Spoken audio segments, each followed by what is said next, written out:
Hello and welcome to the Safe Wheel live stream where I share my P&L on 3 accounts and teach my proprietary Safe Wheel options trade system for free. And the system is currently up about 24.5% year to date. Also, please type in the chat that you can hear me. I'm going to assume that you can.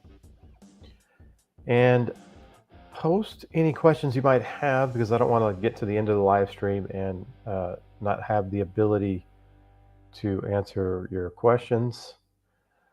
Okay, so SQC6 says, sounds good. Charles hears me. Good, thank you.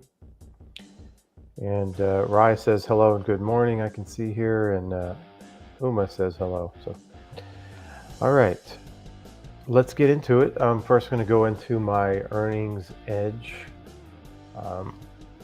This is the system I use to if I had less money, I would use this to try to rebuild my account, get it up to over $30,000.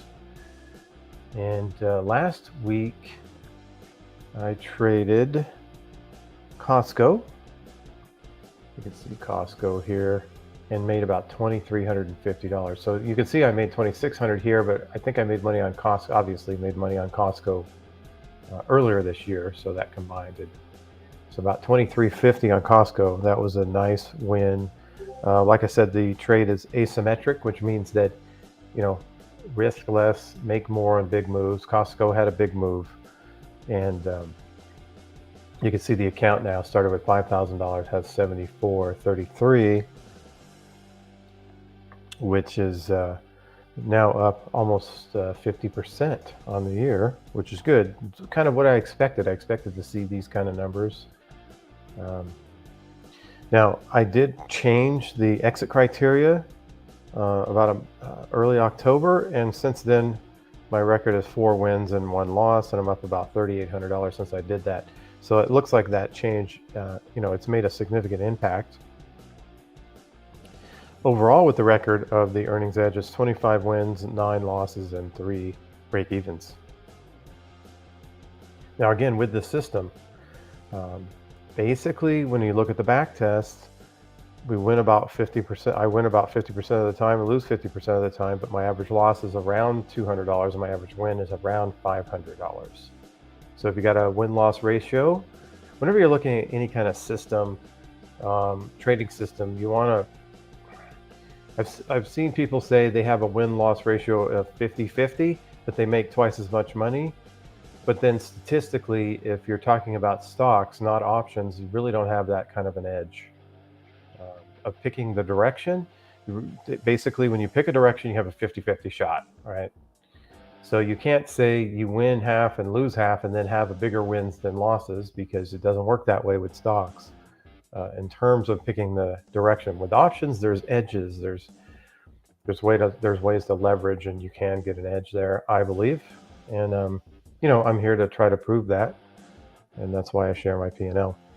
Okay, so let's get on to my Premier Level 5. This is what I would do if I had more money, like 30,000 or higher. I would get into this. It has low volatility. It's a slower growth, but it does outperform the S&P 500 based on the back tests, and so far based on forward testing. Now, with the Premier Level 5, one of the things I like about it is it has a single ticket order, and I don't think anyone really understands the importance of a single ticket order until there's a crash. And then when there's a crash, if you have multiple parts and you're trying to move multiple parts to get in and out of positions, you can't. It's almost impossible, because if you sell one position, by the time you try to sell the next one, the markets move so much that you can either be up a lot or down a lot. So you want to have a single ticket order. So as soon as you're out of the position all at once, you don't have to worry about the volatility of the market or lagging in. So single ticket orders are super powerful, and that's one of the advantages of the Premier Level 5. Now with my Premier Level 5, I started trading this on April 8th, 2022. My record is 10 wins, 2 losses, and 3 break-evens. Currently, I have 3 open trades. And the PL5 has been down as much as 4%, but it's up about 5.2% year to date.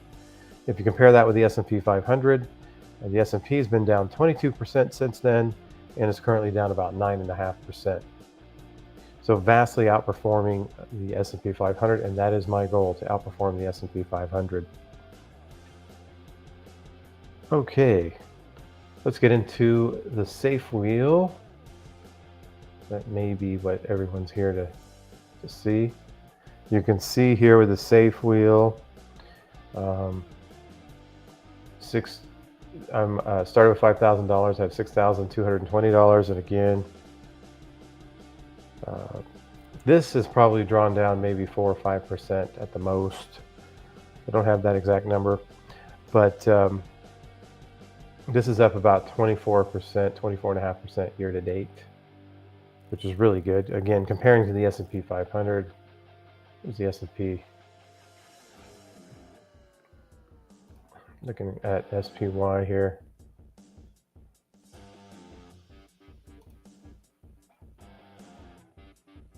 And S&P 500, oh, it's approximately, make this a little bigger and move it over a little bit. S&P 500, let's see.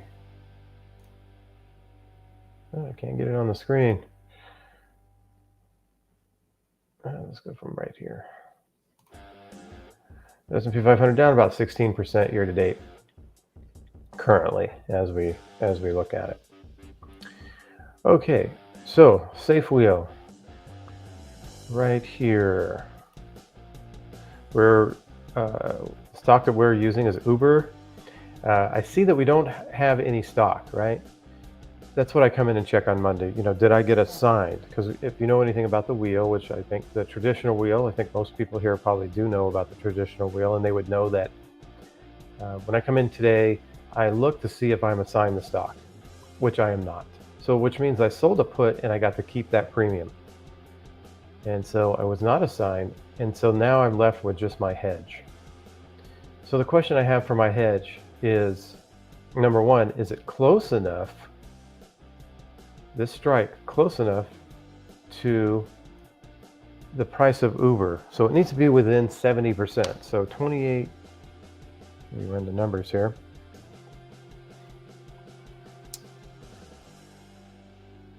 We're at 28.56 times 0.7, that would be 20. Well, it's at 22.50. So we're within range. Then the next question I have is this put depreciating too fast? And the way to determine that is how many days are left in the trade. Well, when I get under 100 days, I'm going to release this thing. I talked about it last week that I would release it, but it looks like it's still over 100 days today. So I'm going to go ahead and keep it because it's within range and it's 100 days. Next week, I'm definitely going to get rid of it because it'll be under 100 days until expiration.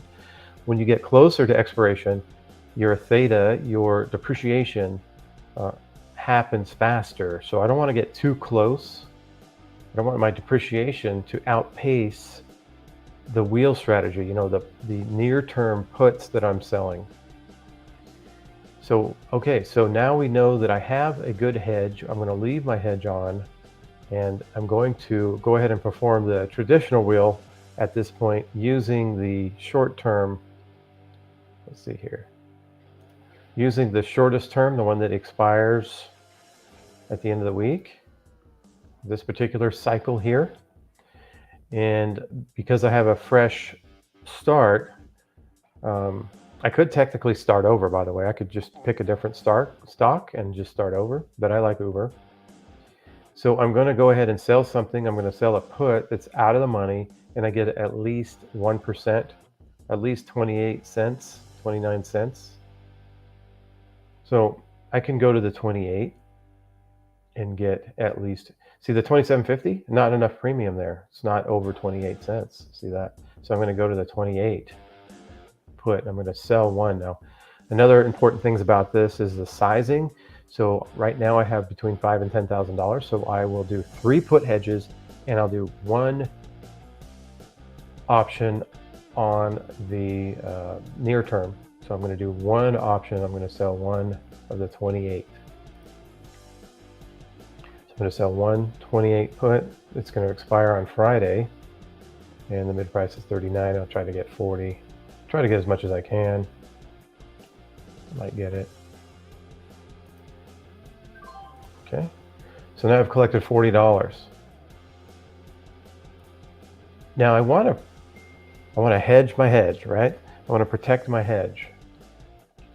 And the way I do that is I buy something for around $5. I buy a call for around $5. That way, if Uber shoots up really fast, I'll have a call to cover myself and the hedge will not depreciate as bad. I'll have a hedge for the hedge. So I'm going to buy this 31.50. I'm just going to buy one of those, right? Remember, because we're talking about sizing, and just do one. Okay, so that's filled there. So now I made about, I'll make about $35 if this expires worthless, which I've done probably in the last 3 or 4 weeks. Everything has just expired worthless. So what's happened is the near-term stuff that I'm selling is depreciating much faster than my hedge. And so I'm making money. Now I'm not making as much money as I was doing the traditional wheel, but then I also am not going to get stuck in the Uber and just tie up my capital for a year. I mean, that could happen. I could be tying up my capital for 2 years. If Uber goes down, it's currently at $28.50. Let's say it goes to $18 and I don't have a hedge. My capital is going to be tied up. It could be tied up for a year, for 2 years. Just think if you were in like ARK K or something like that and you did this, you're just going to be sitting there for 2 years in that stock and your capital's not going to be working for you and you're going to be down. So that's the problem with the traditional wheel. That's why this is called a safe wheel, because I have this hedge. This hedge does take up some of the profits, but as you can see, I'm up 24.5% year to date. So it works out well. Okay, so let's get into, oh, by the way, on the safe wheel, I do have the guidelines on what the 6 filters that I use to buy the right stock that fits within the guidelines. So you can get your sizing correct and you can have a stock that has the correct amount of premium. And then also I have the flow chart, which will tell you exactly what to do and when. So it's kind of more of a, if you can watch the live streams, which will take a lot of time, but you can learn it by watching the live streams, or you can kind of take the shortcut and just get the flow chart and you'll have everything you need to deploy this strategy. And I have both of those available for only $89. And there's a link in the description. Okay, so let's get into any questions that anyone might have. And I'll answer any options trading related questions. It doesn't just need to be about the safe wheel, because I have been trading since the mid 1990s online. I do have some knowledge, but let's go here. So Rye says hello Uma, how's it going? And then got a couple of guys that told me that sounds good. Let's go into Rye. Holy bleep, Costco. Yeah, Costco was a big winner. I'm just kind of surprised that I didn't have more of those over the year. I would have thought I would have had maybe 3 or 4 of them, and I've only got one big hit, so far. And that's what the system's designed to do. It's designed to kind of have small losses and get that big hit. But I thought I would have got it, because when I back tested the system the way that I run it now, I think I would have made probably about 3 or 4 of those big hits. But that's okay. I mean, I'm not going to say what I would have made or whatever. It's just, here's the account. I'm up almost 50% year to date, so it's doing quite well. The back test of this new system shows that it would do even better than this. So we'll see what happens in 2023 with this system. But I would use it if I had a little bit of money and I was trying to take some risk and get my account up. This is what I would do. Let's see here. Uma, is earnings edge play on volatility? No, it's basically buying a straddle for cheaper than for on a discount. So like if you could go long a straddle for a discount, then you have the ability to, and you can hold it for a while. You have the ability to take advantage of an outlier move that happens every once in a while, right? And we happened to hit that outlier move with Costco, and it was just every once in a while. But even without a high outlier move, if you can get a straddle at a discount, even a regular decent move can make some money. Like I said, like looking at my last 4 trades, I traded Microsoft and it lost $235. Then AMD, it made $150. Then Nvidia made $950. Then Baidu made $600, and then Costco $2,350. So this newer system kind of has that more asymmetry, more upside potential.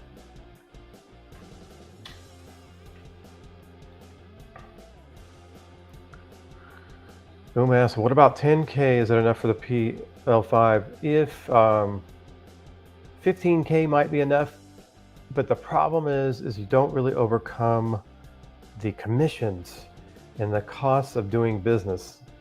Like it's difficult to overcome commissions at some point. Looking at my PL5 here. If you, let's see, look at my year-to-date P&L, 2750, but I'm only up about $1,600.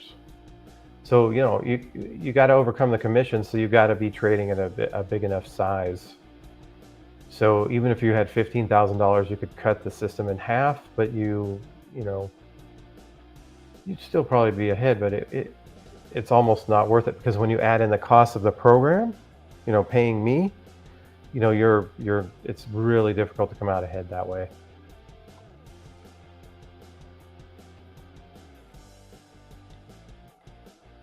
Okay, Rye. You need like 25K. Yeah, I'd say 30K, because that's where you're going to overcome the costs of the system.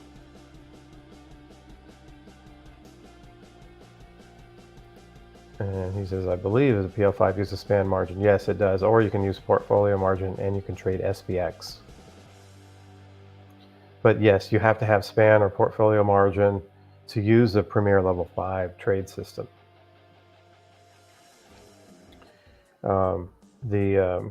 The other systems that we're trading here, the Safe Wheel, the Earnings Edge, you just need regular margin. Okay. Any other questions? I'll just let the broadcast run for just a little bit here to see if there's anybody that has any other questions about anything regarding options trading. Okay. Well, looks like I'm going to kind of come to an end of the broadcast, and like I always like to say, if the P&L is not real, what else are they trying to conceal? I'll be back next week.